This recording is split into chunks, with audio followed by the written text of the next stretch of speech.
Hey, so today I want to talk about lighting and scene light.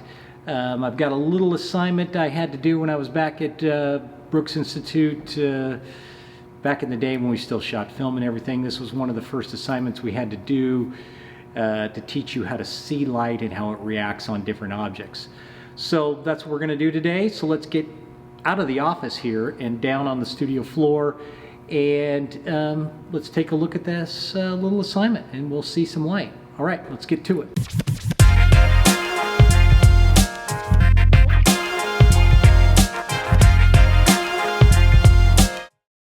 All right, we're down in the studio, and like I said, upstairs, yeah, this was an assignment I had at Brooks Institute, one of the best photography schools there was around back when I went to school for photography.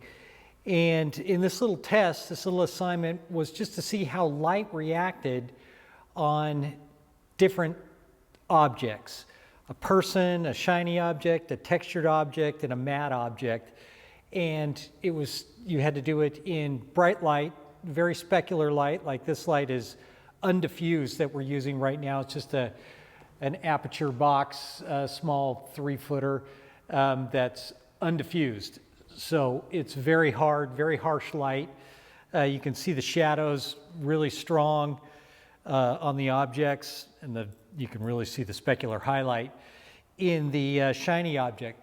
So it was just, this assignment was to teach you to see and to know how light is going to react, what type of light you're using, and how that light is going to react on different surfaces, your glossy, your textured, and your matte surfaces, and on a person's face. And it was to teach you, to know that going in before you went to do a particular shoot, what you were trying to achieve lighting-wise. Did you want it to be super contrasty? Are you shooting a car? Or whatever it is, a matte surface, whatever person's face, just to know what that light's going to look like in your head before you go. A lot of lighting, it's hard to explain how people light, how I light. I just kind of see it in my head, and I just kind of know, because I've learned over the years how certain things are going to look in certain situations, and it's just by knowing from being taught and seeing light, how it reacts on different things, to know ahead of time what I'm going to do in my head, how I'm going to light somebody, that person, how I'm going to light for a lifestyle shoot versus a portrait shoot, or an athlete versus some CEO or some doctor or medical lifestyle shooter, whatever I'm shooting. I kind of know in my head already the look and feel I want, just because I know how light's going to react on these objects and on the person, because I've tested it, I've seen it. And so we're looking at a very harsh source right now, very hard shadows. So we're going to drop diffusion on this box, this soft box right here, and take a look at that, and you'll see the difference that it makes on my face and on these objects. And that's what we're trying to see here, is just be able to see the light and know what we're looking at before you get into a situation where you're going to light something. So let's take a minute here, and I'm going to put the diffusion back on this light, and then we'll take a look at that and how it reacts on these objects and my face, and we'll look at that next. So let me put that diffusion back on.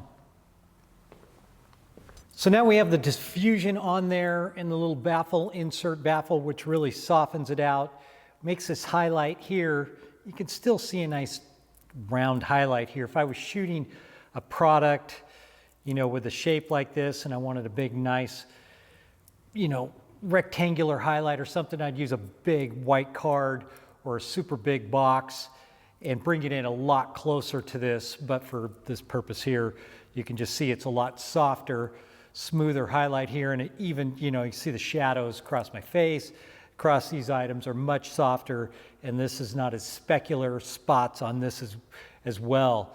So that's kind of the lesson here, just to know between hard light. So say this was outside, now we're kind of more softer overcast kind of feel, not really open shade yet, but you know, a little cloudy with thin clouds type of feel to it. And then you can go full open shade where you really lose all direction of light in itself on that when you're in that situation. And that's where you might want to add some light in if you're in open shade, just to build a little bit of contrast and shape to the object. So that's what the light's doing, as well as adding shape, you know, where the shadow shows that it's a round object, or you've got some definition in the face to show that, you know, it's just not flat light. You have some depth to it, and creating that depth with the light and moving the light, you know, around however you want. You know, if you want a flatter light, you just move the light around more forward, or bring in a fill card here, which you could do. Bring this in nice and tight, so then you get a big fill here with this big rolling flat. So anyway, that's kind of the first steps to lighting, I feel, is being able to see the light, what it's doing, how it's reacting on objects, and just know in your head beforehand, before you go to shoot, what type of situation you're going to be in. And you may not always know what situation, but at least when you get there, you can quickly know how to fix whatever lighting problem you may have, or how you want to light that person in that situation. So it's just good to know, to be able to see light, know how it's going to react. And yeah, I think that's it for this little lesson here on what, you know, my first kind of assignment at school was, to be able to see light. And yeah, and I think it's important. You could do this test at home if you want, on your own, just to see it, outside if you want, whatever you want to do. And you can leave me comments below, ask questions. I'll answer them if I can. If I know the answer, I'll get back to you. If I don't, I may be able to find out from some other people that I've worked with. I've been doing this a really long time in the advertising side of things. Love what I do, and it's great. So I wish everybody a Happy New Year, stay safe, and until next time, I'm out.